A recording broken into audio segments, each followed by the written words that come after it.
Welcome to the Achievable FINRA podcast. I'm Tyler, founder of Achievable. We have affordable FINRA courses for the FINRA SIE, Series 6, 7, 63, 65, and 66, with industry best pass rates. Each Achievable course includes everything you need to pass the first time: a full textbook, videos on key topics, thousands of questions backed by our memory-enhancing algorithm, and full-length practice exams. You can try it out for free at achievable.me, and if you like it, the code podcast will get you 10% off at checkout. And if you have a question or topic you'd like us to discuss in a future episode, please contact me at tyler@achievable.me with the subject line podcast topic. Now let's get started. So today we have Brandon Rith, Achievable's FINRA author, the author of our courses, on the show, and he is going to walk you through broker-dealer registration. This is a topic that you will see on the NASAA Series 63, 65, and 66 exams. And as a part of his walkthrough, he is going to go over an Achievable course problem, which I will link to in the description of this episode. You will not need an account in order to access this, and you'll be able to follow along as Brandon speaks and tells you about broker-dealer registration. In order to operate as a broker-dealer in the securities industry, a firm must go through the registration process to adequately register itself as a broker-dealer. That might sound confusing, but basically there's a bunch of paperwork that has to be filled out, a bunch of protocols and rules to be followed, and there are certain requirements for these firms that must be in place before they're allowed to work with customers. The whole point of the registration process is to make sure there's some kind of oversight over these companies, because these companies have an important job. They help their customers buy and sell securities, and their customers typically hold millions or billions or sometimes trillions of dollars of assets and place them in the control of the broker-dealer. And these registration rules are in place to make sure that the proper protocols are followed at all times. In this video, we will cover the most important aspects of registration and the most likely concepts that will be tested on the exam. First and foremost, broker-dealers must file Form BD, and that stands for broker-dealer, with the appropriate regulator in order to at least get the ball rolling on registration. As you've already learned in the Achievable materials, there are a number of different disclosures that must be made on Form BD, like what's the business history of the firm? Who are the firm's officers, directors, or partners? Has there ever been any kind of criminal history related to the firm or its officers, directors, and partners? What's the financial makeup? What's the structure of the company, etc.?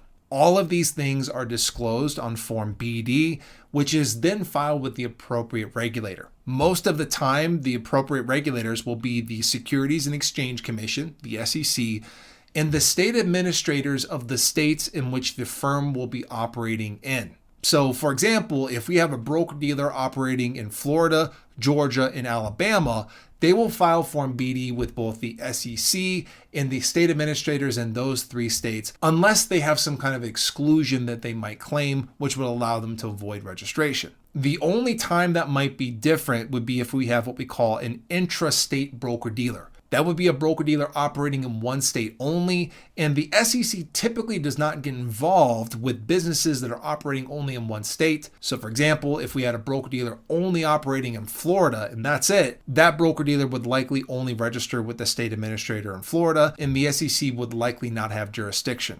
Alongside Form BD, firms must file what we call the consent to service of process. The best way to think about the consent to service of process is that it appoints the state administrator as the legal power of attorney for the firm should they not show up for some kind of legal proceeding. Now, an important thing to keep in mind of is that the consent to service of process is a one-time only filing.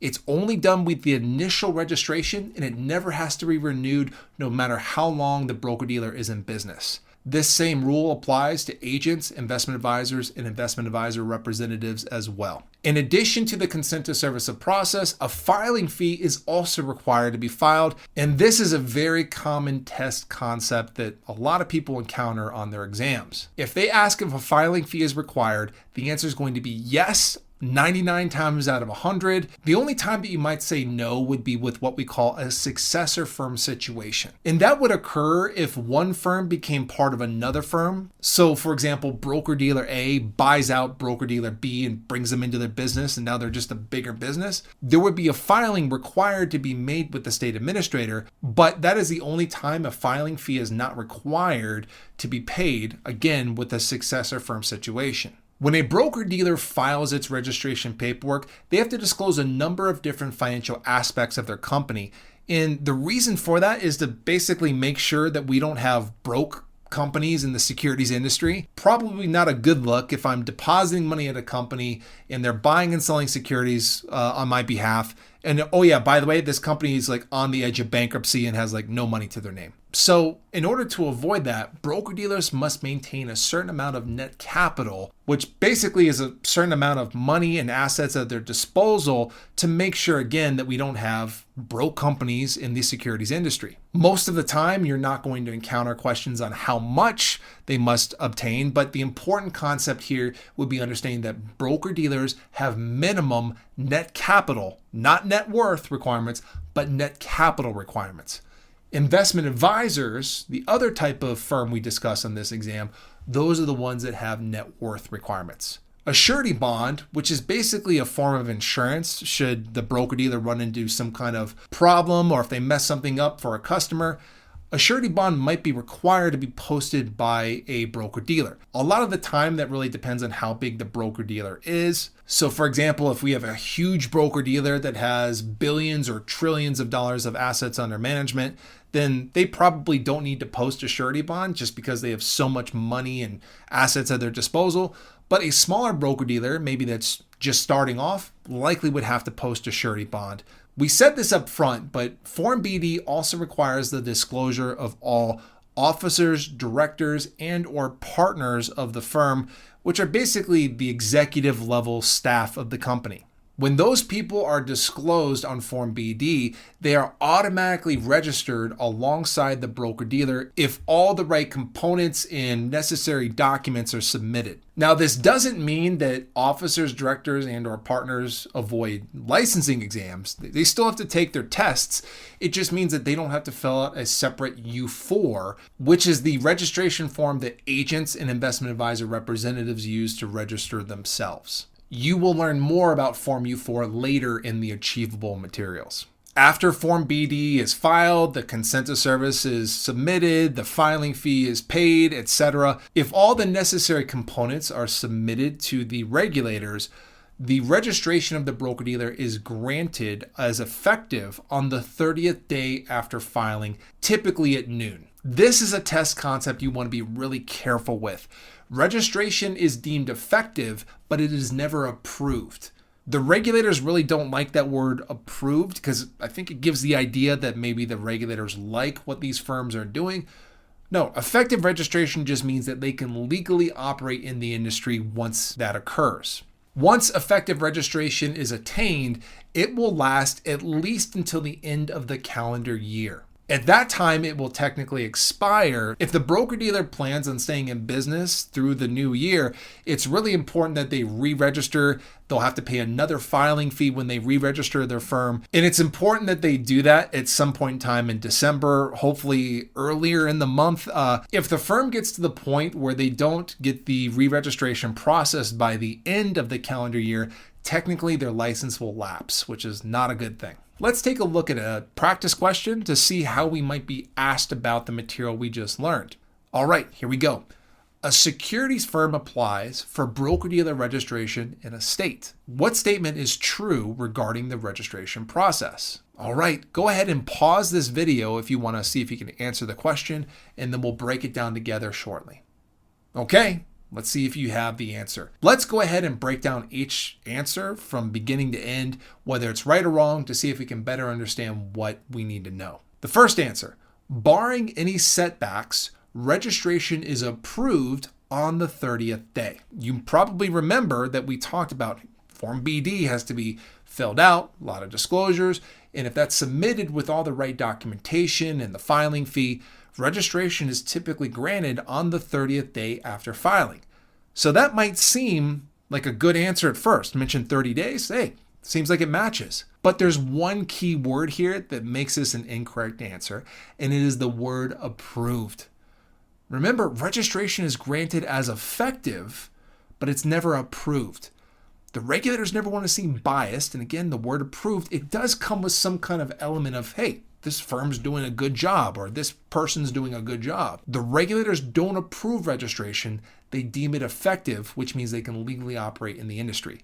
And just because that one word in there, the A word, approved, that is an incorrect answer. That is false. Next, broker-dealers must meet minimum net worth requirements. If you remember, broker-dealers do have to have a certain amount of money and assets at their disposal to operate in the industry because, again, we don't want broke companies working with customers in our industry. That would be a bad look. But broker-dealers don't have net worth requirements. They have net capital requirements. Investment advisors are the professionals that have net worth requirements.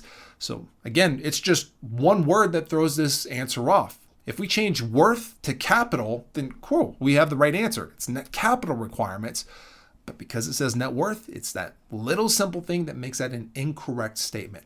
All right, next. Officers, directors, and partners are included on Form BD. Okay, we talked about how broker-dealers have to include their executive team on their Form BD, and it's really important that's disclosed because we need to know who's running the company. There's really nothing there that we can argue against, right? They are included on Form BD, and in fact, they are registered alongside the broker-dealer, meaning they don't have to file their own separate registration form, Form U4, so that actually feels very much like the right answer. Now, although that is the third answer in front of us right now, it's really important that we keep going through the answers just to make sure that the last answer, we can somehow say it's incorrect or false. That's always a good idea to do that. All right, last answer. When the firm operates in an agency capacity, it will charge markdowns and markups. We didn't discuss this in the beginning part of our video, but this goes back to the original legal definition of a broker-dealer that you learned about earlier in the Achievable materials. Remember, the term broker-dealer is kind of an oxymoron, meaning two contradictory terms put together as one term. Brokers connect buyers and sellers and earn commissions, and brokers act in agency capacities. So if that answer said a firm operating in an agency capacity earns commissions, that would be a true statement. Now onto the word dealer. Dealers buy securities into their inventories at marked down prices and then sell those securities to other investors at marked up prices, earning what we call the spread. When a broker-dealer acts in a dealer capacity, we also call that a principal capacity. And those are the terms we'd really want to associate on that side. Dealer, principal, markup, markdown. So in this very last answer, we have terms mixed together that should not be together. Agency, broker, commission, ABC, versus principal, dealer, markdown, markup. So that last answer there is incorrect. So bottom line, officers, directors, and partners are included on Form BD. That is our true statement. All the other statements are close, but it's one or just a few words that are throwing them off. You got to be careful on this exam because the test writers are going to try to throw you off, and you got to pay attention to the details to get something like this correct. Great. Thanks, Brandon. This has been Achievable's FINRA podcast, hosted by Tyler from Achievable. Achievable has courses for the FINRA SIE, Series 6, 7, 63, 65, and 66 with industry best pass rates. You can try each of our FINRA courses for free at achievable.me, and the code podcast will get you 10% off at checkout.